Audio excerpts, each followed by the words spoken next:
le château de Machecoul.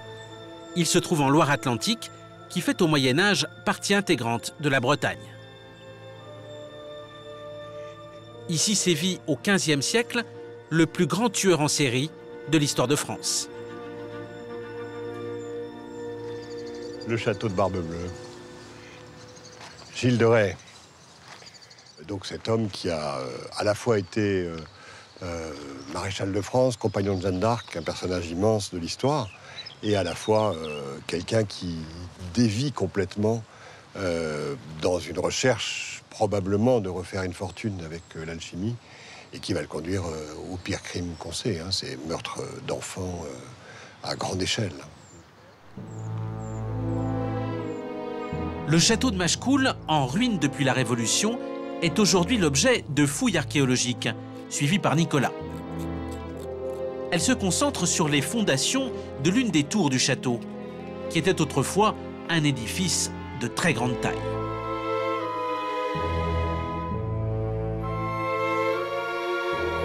Voici l'une des seules parties encore debout, la plus importante des tours à l'intérieur de laquelle habitait le terrible personnage. Il faut maintenant toute l'imagination de Nicolas pour se représenter le faste de ses appartements. On est là dans ce qui est probablement la partie la plus privative, donc les appartements privatifs, les chambres, qui étaient en liaison avec la grande salle, qui elle était très probablement au-dessus de la porte d'entrée. Et donc c'est là où effectivement il a vécu sans doute ses meilleures heures. Gilles de Rais, c'est d'abord un héros de la guerre de Cent Ans. Il est aux côtés de Jeanne d'Arc pour le siège d'Orléans. C'est l'un de ses plus fidèles compagnons d'armes.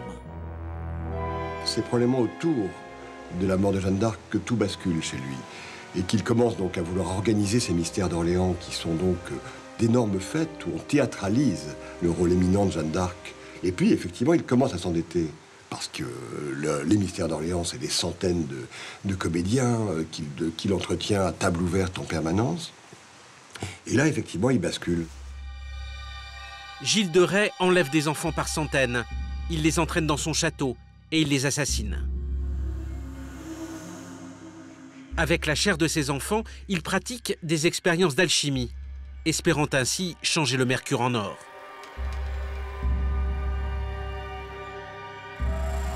Gilles de Rais est finalement arrêté en 1440.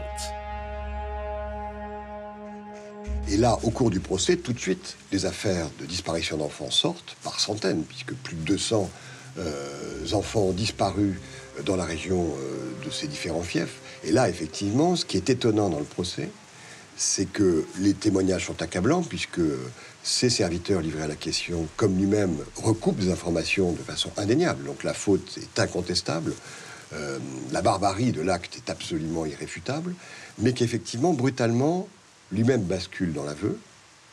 Et de cet aveu, il va en faire une rédemption. Ce qui est fascinant chez lui, c'est qu'il arrive à théâtraliser, à mettre en scène sa mort, et que ceux-là même à qui il a sacrifié leurs enfants dans des conditions épouvantables vont l'accompagner dans la mort en priant pour le salut de son âme.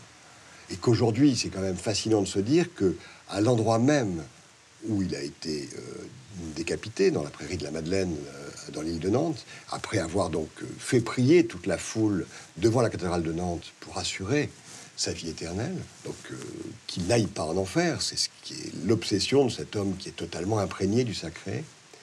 À l'endroit même donc où il tombera, on va construire une petite chapelle à Notre-Dame de Tirelay, où les nourrices viennent prier pour avoir du bon lait pour nourrir leurs enfants. Donc une espèce d'inversion absolument incroyable qui va commencer à construire ce mythe dont s'emparera Charles Perrault avec Barbe-Bleue.